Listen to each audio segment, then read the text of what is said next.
Hey everybody, my name is Michael. Today we're doing a short video. You might be wondering why I haven't posted recently.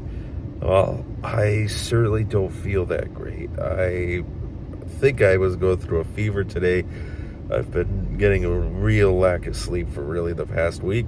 On top of that, we went to Minneapolis to pick up a 1920s vintage X-ray for my aunt, which took the entirety of Sunday into Monday, driving over 12 hours and unpacking and packing this. And I'm just so exhausted. Like, I can't wait to go home and fall asleep right now. I'm waiting at the Walgreens drive-thru. Just gonna pick up some medication. So with that, what do we have? We've got some good news. We've got some very, very good news. First off, my bankruptcy, an update. From $750 monthly payment, which I wasn't able to do. We had one bad month where I made like $3,800, and I also technically paid $1,000 instead of $750 for that month, because really it was the beginning and it double counted. I don't know, something happened where I ended up paying $1,000, plus I got sick. That was a month or two ago, and then I had to pay for physical therapy, and it was just a really bad month. We had higher expenses than normal and a much lower income than normal. This past month, I worked hard. I also came in on my day off, stayed late, did everything I could to get deals done together. I think I drink too much caffeine. That's why I'm a little sleep deprived. So I was getting sleep, but it wasn't good sleep, and the quality of sleep as well. But some nights, 4 or 5 hours, and that's not enough for me. I got to do 8, 9. And then yesterday, before we even made the trip, it was like, ugh. So anyways, tonight is going to be a good one, but $250 monthly difference from $750 to $500. Oh yeah, and that is a huge relief, because when I made $3,800, I couldn't afford the $750. I thought this was crazy. I'm getting scammed, and now there's some actual benefit to this. So how did it happen? There's claims, and the date for the claims is passed. So out of $45,000 of debt, $15,000 went away. Well, it's still there, but it'll get discharged without me having to pay for it. If I pay the other $30,000 without, any problems, everything goes through, then I'll get away with it. No, we'll just pay $30,000, but in total, $45,000 will be discharged. Now, the good thing is this lowers my payment. It's still high because it's after taxes. So really, we're talking about still a lot of money, but it's going to be 5 years of this. But $250 per year, that's huge. It's $3,000 that I can dedicate towards literally anything else, and I'm so glad. We're almost done fully with the confirmation. The last confirmation hearing is in less than 2 weeks. The lawyers are going to that. I don't have to go to it. And then other than that, a payment adjustment should be in soon, where they're still going to be withdrawing $750, I think, for this next paycheck. But after that, HR should change it, and we should be good. We should be good, because now it'll be $500 split into 3, and it'll be a lot more manageable.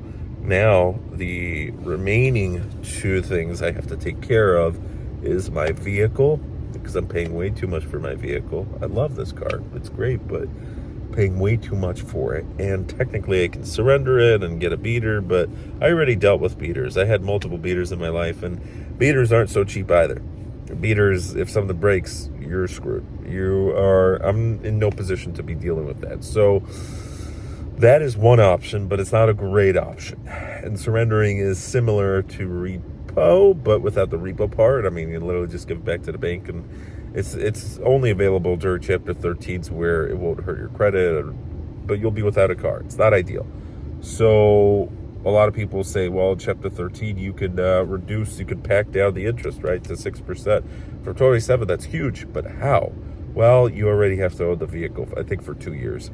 Unfortunately, I did not own this vehicle for 2 years before the bankruptcy started, so that's not an option. The only option really is to keep this into next year and have my wife refinance this, and that could save anywhere from $200 to $300 per month. That's going to be a huge difference on top of this $250. And then the final puzzle piece is insurance. After the crash where I totaled my vehicle, insurance skyrocketed. So we're coming up in less than 3 months here on a review period. Probably in the next 2 months I'll know. And my hope is that with nothing happening now, since it was renewed, no claims, everything's fine, no tickets, we should be good. Insurance will hopefully drop a little bit. But I can't wait. So what did I do recently? I signed up for my employer's health insurance. Instead of paying for my own private health insurance and paying $374 for health insurance and dental, which didn't really cover anything. It was an HMO plan. Now I will have $1,000 deductible PPO instead of $2,000, and that was HMO, which sucked, and it was a lot more expensive. The health insurance itself will be only $128 per month. And that's huge.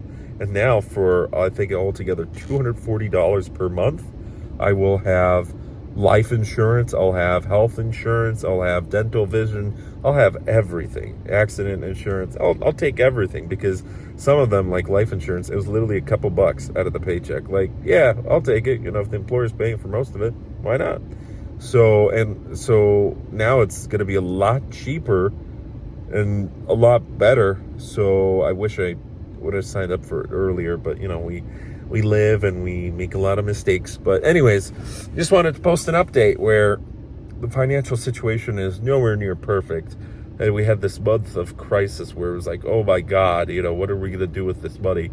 But now it should be looking a little bit better. There's a lot of people that cry at Chapter 13 where they don't have anybody left over. And the problem is with my income is it's so unstable. You don't know. You could have a good month. You could have a bad month. The one thing I do have control over is coming out of my days off, except for this week because I need to rest. I need to get some sleep. But next week, doing more hours. So tomorrow I work technically till 5, but I'll probably stay later, of course, because you never know. Maybe you can get another sale, right? So working more hours definitely does help with the percentages, because as of like the last week of the month, I was able to get a couple more sales thanks to the fact that I worked a little bit more hours. So it was well worth it. Now I just need to survive winter, because winter times are usually a little bit more brutal than summer. Go into summer, save as much as I can, and we'll get through this. Anyways, I don't know why there's so many people at Walgreens at this time of day, but yeah, I just want to post a little update so you guys could be aware that I'm not dead. I'm still alive and kicking, and everything's all good. And yeah, get some good news finally. So anyways, thanks for watching. You have a good one. Take care. Update. It feels like my throat's about to explode. I can't talk.